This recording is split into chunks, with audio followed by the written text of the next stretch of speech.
Praktis Formatif 7.2 muka surat 221 buku teks Sains KSSM tingkatan 3. Soalan 1A. Apakah hubung kait antara tenaga keupayaan graviti dengan kerja? Okey, tenaga keupayaan graviti ialah kerja yang dilakukan untuk mengangkat sesuatu objek ke sesuatu ketinggian h dari permukaan bumi. 1B. Apakah hubung kait antara tenaga keupayaan kenyal dengan kerja?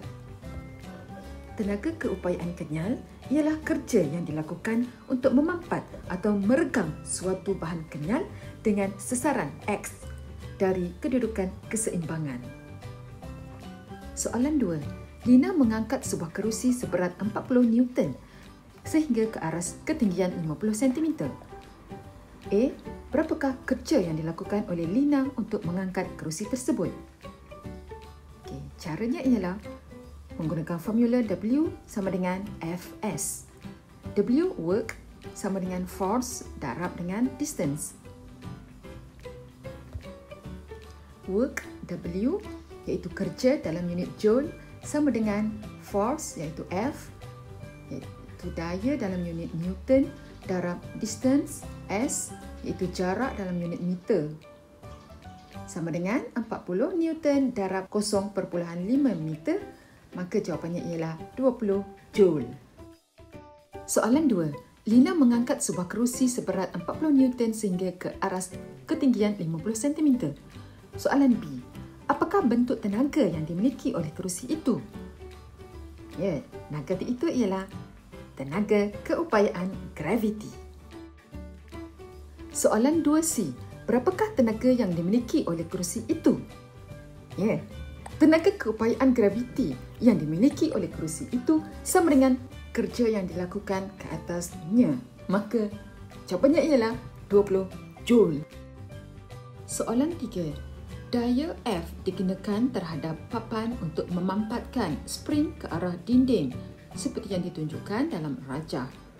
Diberi bahawa panjang asal spring ialah 50 cm, panjang akhir ialah 30 cm dan daya akhir yang dikenakan terhadap spring ialah 20 Newton.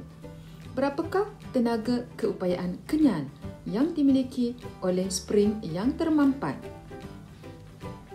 Okey, untuk menjawab, kita tulis jarak mampatan spring sama dengan panjang spring asal tolak panjang spring termampat sama dengan 50 cm tolak 30 cm sama dengan 20 cm. 20 cm ditukarkan kepada meter, maka 20 bahagi 100 sama dengan 0.2 meter.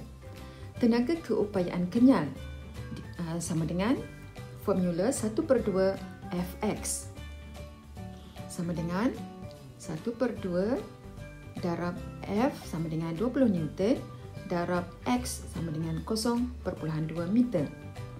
Maka tenaga keupayaan kenyal sama dengan 2 joule.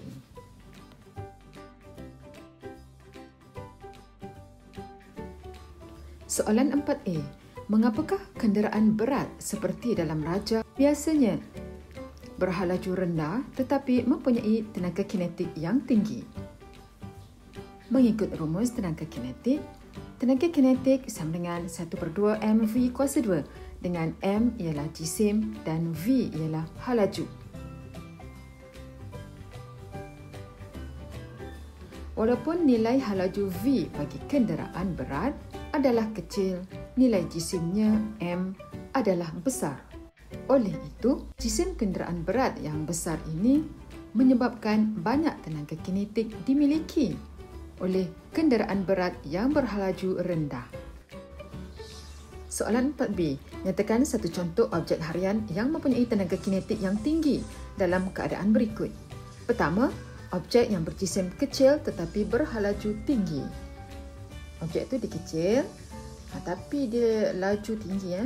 Jadi contohnya ialah peluru yang ditembak keluar dari pistol. 4B2. Objek yang berjisim besar dan berhalaju tinggi. Contoh jawapannya ialah kapal terbang yang berlepas dari landasan di lapangan terbang. Kapal terbang bergerak laju sebelum terbang.